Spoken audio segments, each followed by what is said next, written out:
Welcome, everyone. It's a pleasure to be here with GMATClub's YouTube channel. I'm Susan Berishaj, founder of Sia Admissions, and today we are going to talk about what that top 1% of applicants are doing that are targeting M7s and succeeding in their application process. So if that is you, definitely you want to stick around.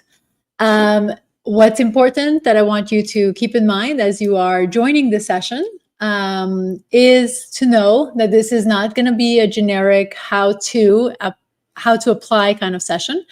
I'll walk you through 5 critical moves that the top 1% of applicants are making right now at this stage in the application process. And we are slightly over 3 months until deadlines for round 1.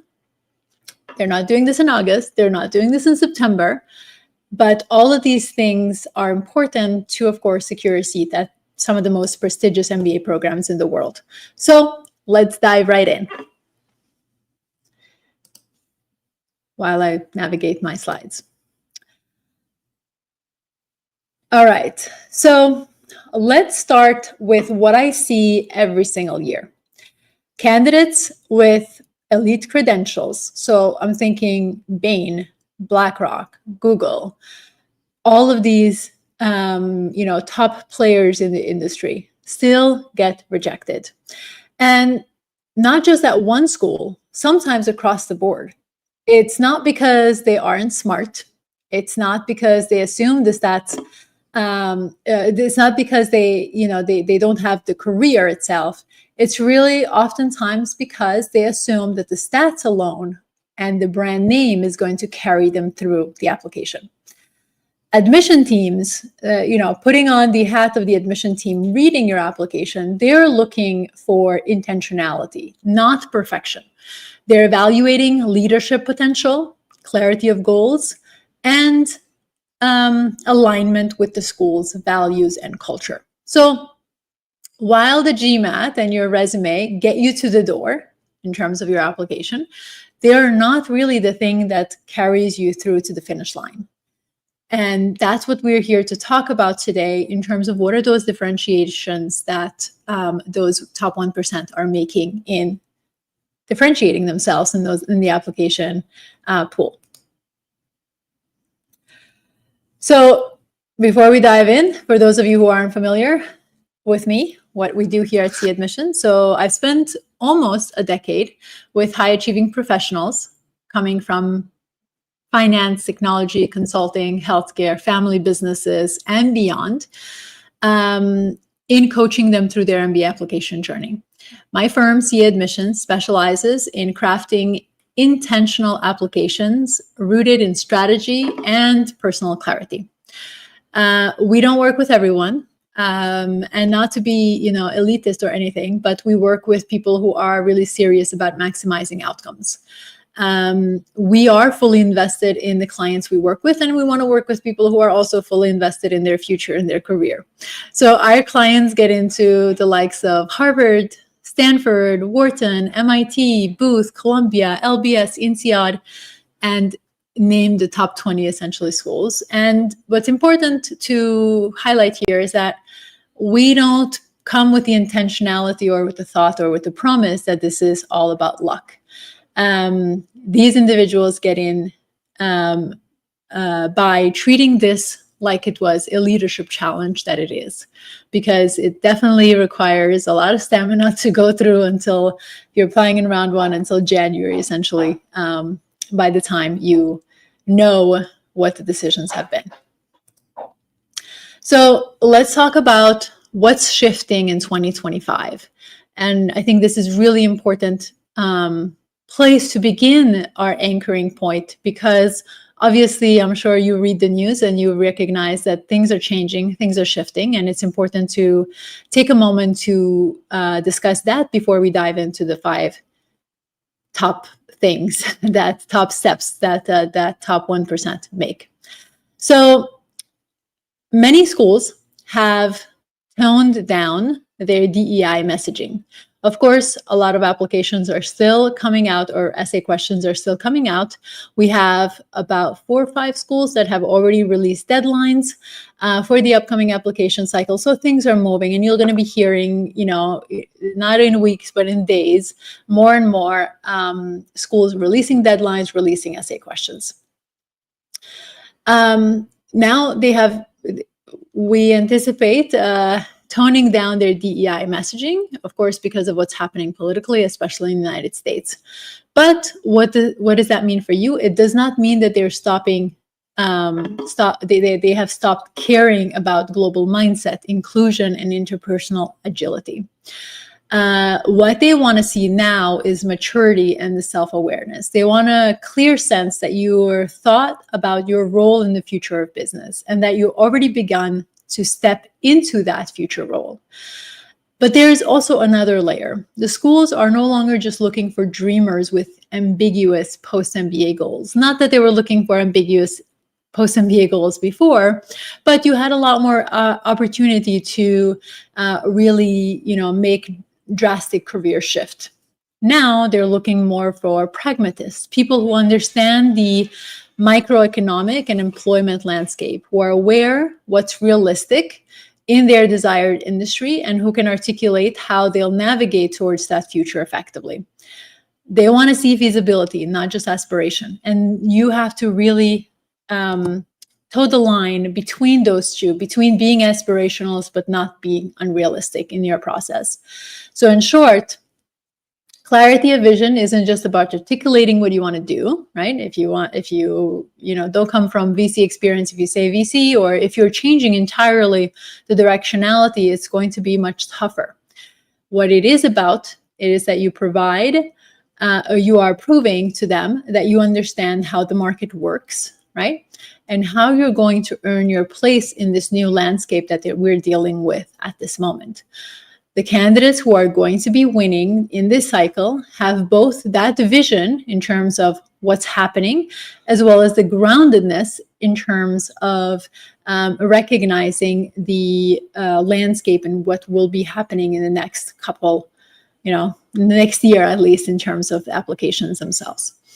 I have done a full blog on historical data. So I encourage you to go to our website, Sia Admissions, to look at that and look at kind of the projection, what we've seen in the past, and how is this going to be affecting your 2025 application cycle as well. So let's dive into the 5 elements that top 1% are doing now at this point in May in terms of getting themselves ready for round 1. The first one is they're architecting their goals. Your goals are not just a box to check in an application. They're the core of your value proposition. And it's really important to remember and keep that in mind. Schools want to know where you're headed, why it matters, and how their program fits in to the grand scheme of your goals that you're trying to position yourself in. Too many applicants are waiting in defining their goals clearly until they start drafting their essays, and then they start writing their goals. That is genuinely too late in the process because it's just going to delay the journey for you. And it's going to make it much more challenging. High achievers, the ones who started this process early, are looking at emerging trends now, whether that's in AI, sustainability, global supply chain, or fintech, or anything else that they're interested in, and aligning their experiences towards where the economy is heading. They're also pressure testing those goals through networking, side project, or stretch assignment to make sure that they are, of course, presenting the best caliber of candidate that they can in this highly competitive cycle. The second thing that they're doing is they're strengthening their recommender relationships proactively. So one of the most common blind spots in the application process is recommender preparation. Strong letters are not simply a reflection of your past performance. They reinforce your future potential. Your recommender should be able to speak to your leadership trajectory, your growth mindset, and impact, not just about your work ethic. So language like, Susan works really hard, stays late at the office, shows up early, does extra. None of that is really important, because the expectation of a top 20 school is that you are a high achiever. Everyone is a high achiever. Those are table stakes, right? You really want to make sure that the recommender is prepared. And what top candidates do is build trust and alignment now. They clarify what leadership traits the recommender has witnessed, discuss timing and deadlines early. You have to remember that the recommenders, most of them are going to be older than you and are at a different stage in their life and may have plans for the summer, may be traveling, maybe not available for when you need them to submit your letters of recommendation. So you are communicating all of this in advance. And they offer context about what they hope the letter will underscore. And this is really important, because the recommender is not going to read your entire application. You know what you want to communicate. The recommender can say some wonderful things, but if they're not in alignment, obviously that's not going to work out well for you. And this step is not really an overreach. This is what executive level communication really looks like. And you, as a future executive, want to start embodying that character at this point in your career.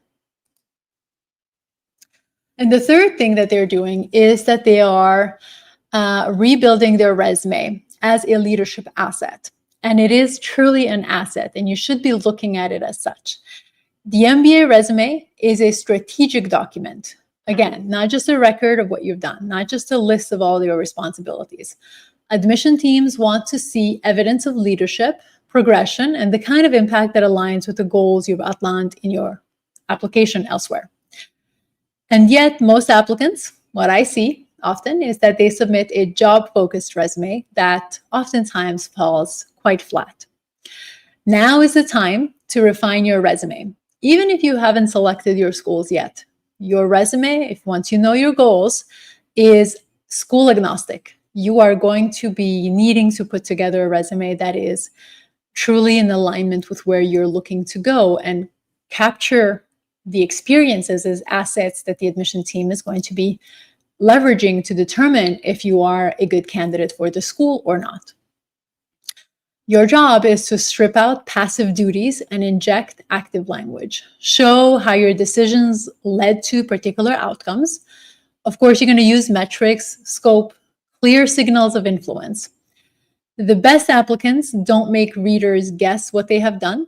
They draw a direct line from past action to future potential in order for the reader to make sure that they're not missing the intended communication that, of course, the applicant is trying to convey. The fourth thing that they're doing is that they're building visibility with schools now. Top applicants are already planting seeds with their target schools. This does not mean, of course, sending a cold email that just says, hey, I'm here, I'm interested. It means reaching out with clear intent. They are connecting with student leaders in the clubs that they want to join, the clubs they're interested in being a part of. They're following up after events with tailored questions that are specifically in alignment with where they're looking to go. They're listening, not just talking. It's not just, I'm here, look at me and look at my experiences. It's about understanding what the school has to offer. And to be honest, if you wait until application deadlines are near, outreach becomes not only reactive, but oftentimes impossible to get through to anyone. Because again, anytime you're relying on someone else's availability, they may not be available, right? And your job is obviously to plan this out well in advance. And this is really what those top performers are doing.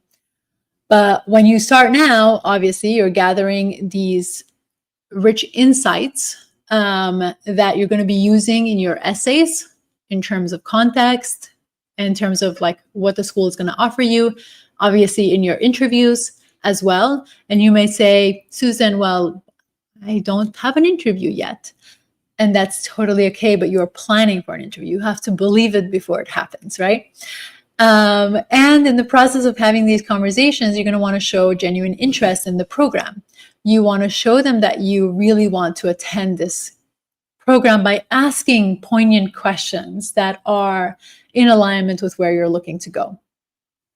Again, the goal is not to name drop, but to build authentic familiarity that translates into a sharper, more credible application that really tells the admission team reading your narratives that you are the kind of candidate that they want in their program, because you're going to not only be successful there, but once you leave the program, you're continuously going to succeed and therefore be a positive influence for the school and its brand. And number five is going to be that they are refining their personal brand. And your personal brand is actually not a slogan. It's the through line that connects all parts of your application. And oftentimes, and I see this so many times with applicants, that they're not thinking about those pieces. They're looking at the resume in silo. They're looking at the letters of recommendation in silo. Everything is siloed. But the strongest applicants, the ones that have many offers of admissions, are the ones who can see this personal brand and build that through line across all pieces of the application. High achievers are really asking those tough questions right now, which is what motivates me, what defines my leadership, what impact do I want to make in the future that I want to build, right? The strongest applicants are obviously not going to rely on polish to get them through the door. They build substance in terms of the quality of the content that they're presenting to the admission team. So that's why the summer is really critical. This is the moment to define your positions, your positioning clearly, vet it with mentors and coaches, and refine it before you sit down to write a single essay. The more you do this pre-work, the easier the process is going to become for you.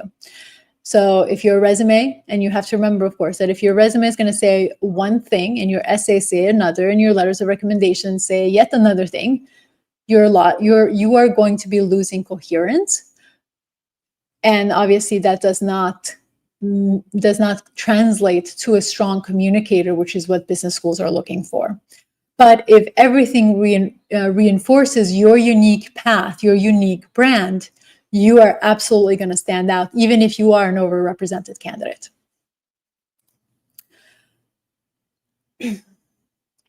And the way I want you to think about this application process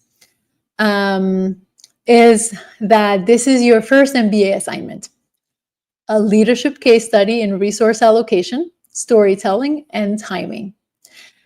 You are not just being evaluated on your potential, you're being evaluated on how you manage a long-term, high-stakes challenge.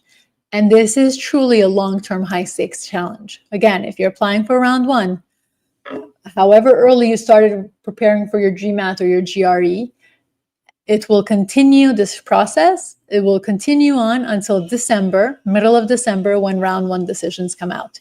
You're applying in round two. It will continue until April, essentially, right? So this is really a long-term, high-stakes challenge.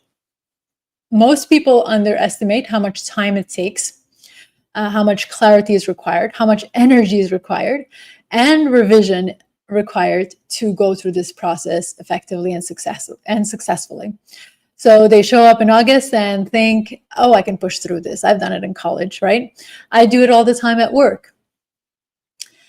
And the reality is that those who win M7 seats, right, or top European schools, are already moving at this point in time, in May, right? They're definitely not scrambling, because clarity doesn't come with last minute, putting together material. And you only get one chance for that application cycle, which means until next year, you don't have another chance for that particular school. So your job is to be executing at this point. You want a shot at a round one admit. This is obviously the time that you're going to want to start doing all these things. And remember, none of my 5 things that people are doing now is school selection in there.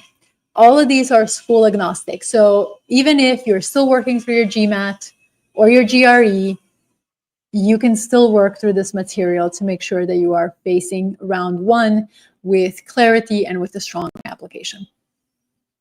And of course, this is what we do here at Sia Admissions. We work with ambitious, high-performing individuals who know their candidacy has potential, but want the strategy to unlock it fully. We start with where you are, where you want to go, and then build the architecture to get you there. Whether that means sharpening your goals, guiding your recommender prep, getting brutally clear on your narrative, we walk alongside you through the entire journey in every decision point.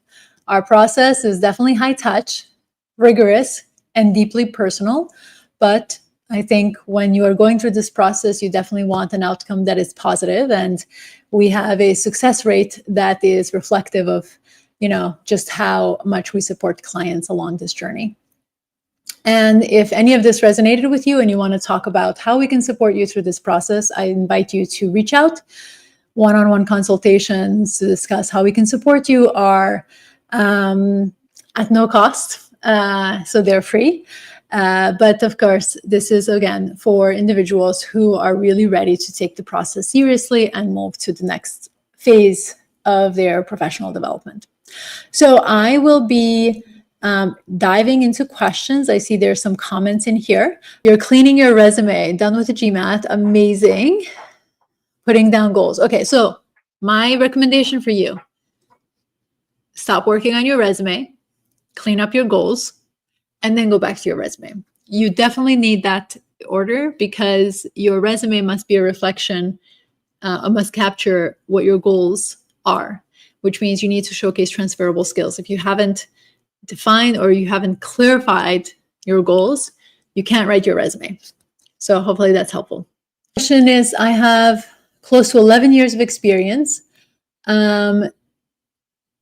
If suppose everything goes according to plan, I will go into B school with 12 years of experience. Is it advisable to do an MBA full-time after 12 years experience? Depends on what you want to do.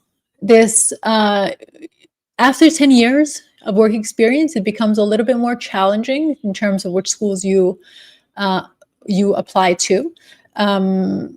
I have helped applicants get into, M7s with 11 years of work experience, but it becomes a very strategic application. And after that many years of experience, they have much less room for exploration in terms of the kinds of candidates that they're looking to say yes to. So you have to bring a lot of value to the conversation as well. So again, if you're looking to pivot entirely, so let's say you worked in another sector and now you want to go into consulting, it's probably going to be a very unlikely scenario given the years of work experience, or you want to go into investment banking. Those two sectors are really looking for people who are post-MBA jobs, are really looking for people who are more in that traditional, 5 to 6 years of work experience kind of landscape. But if you're looking to go into like the corporate world afterwards, then you can still make a case as to why this is something that makes sense for you at this point. Okay, I just took the GMAT and scored 675. I'm from Brazil and a civil engineer. I like to apply in round one to some Ivy League schools. So I'm assuming Ivy League, you mean M7s. Ivy League, typically we refer to that for undergraduates. Grad schools are M7 or T10, T15, or T20. And I'm looking to make a career switch into investment banking. Okay, so I think the comment that I just made earlier is also applicable to you. Your civil engineering, obviously that makes sense depending on how many years of work experience you have. I would say for investment banking, I don't know if you can score a little bit higher in your test, but that's already a competitive score given the geography and all of that. So obviously the stronger your application is, the better it's going to be. Do you think the fact that my entire career so far has been into civil engineering could be a disadvantage? No, definitely not. You're going to communicate essentially what values are you bringing? And this is where the reflection comes into play, especially for engineers. You can't assume that even though there are many engineering applicants, You can't assume that the admission team understands what it is that you do. And I would strongly encourage you to really take the time to reflect on the value that you would bring to an MBA classroom and what skills have you developed over the course of your civil engineering career that is going to be valuable and additive to your future career in investment banking. I'm in the middle of school selection for European schools. Right now, focused. You guys have a lot of acronyms. Okay, so right now, focused, because the schools that resonate with my career are not high up in the Financial Times ranking. Am I making a mistake by not targeting top schools? I think you want to have a balance. So if you're applying to European schools, you definitely want, in genuine honesty, you want a school that resonates with you, of course, and that is strong in the area that you're looking to go. But I want you to look at beyond just the school itself. I want you to look at also the network. Where is the network going to be? Is it going to be, is there enough of a network in the area that you're looking to be in, that is geographically as well as the job function, especially in Europe, because there's just a lot of small countries in Europe, right? So find a balance between those different scenarios. And absolutely, when you apply to business school, this is not just about your post-MBA goal. It's about your long-term investment in your future career. So yes, obviously you want a job immediately after that pays really well, but where is it going to take you long term? Is it going to be, is the ROI going to be worth it, essentially? So take those into account as you build your rubrics of deciding factors. Rankings are one thing. They change every single year, so you have to keep that in mind. Look at like historically 5 years, 10 years, where has the school on your list ranked? If it just started ranking a couple of years ago, then I would really question if it's a worthy investment, because that means employers may not necessarily know enough about this school that is going to lead you to long-term success or long-term value. Whereas if it has kind of hovered around the same category, then you're going to look at it as like, okay, well, employers know about it. It may not be the top school, may not get me the most prestigious job, but it places me in a community of individuals that I really value. And, again, you assess what is important to you. I want to pursue a short-term quant course from GMAT and Harvard Business School after GMAT. Do you think that would add value to my profile, especially if you are from a non-math background? Definitely, those will help if you are not coming from math background. So I'm assuming you're talking about Harvard's core program. That is absolutely great, but I will just caution you to not add a lot of courses, because business schools in the US are not entirely focused on your academic performance. Yes, you have to have competitive presentation of your competitive sort of like data that they can see that you will be successful in the program. However, this doesn't mean that they're only looking at that and your decision is going to be made based on your test scores and classes that you've enrolled in.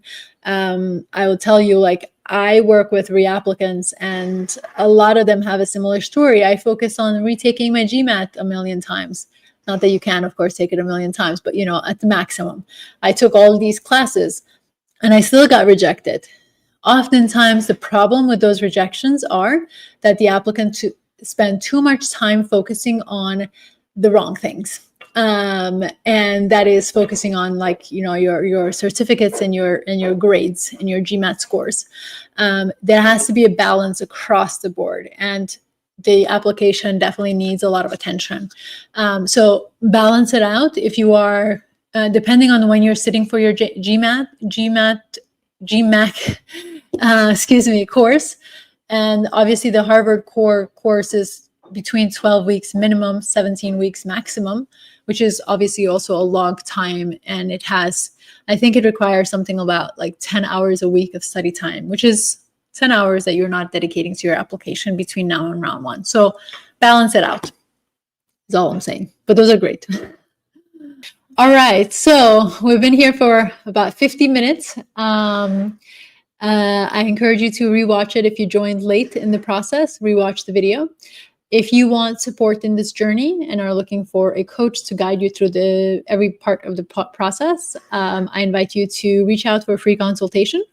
And definitely join our YouTube channels as well, because we have, every week we have a session on our Sia Admissions YouTube channel where we talk about the different journeys that people are in at the moment. Thank you for being here. Thank you for the wonderful questions. I wish you all good luck in your process wherever you are. And I look forward to seeing you on June 10th in the MBA Spotlight with the GMAT Club.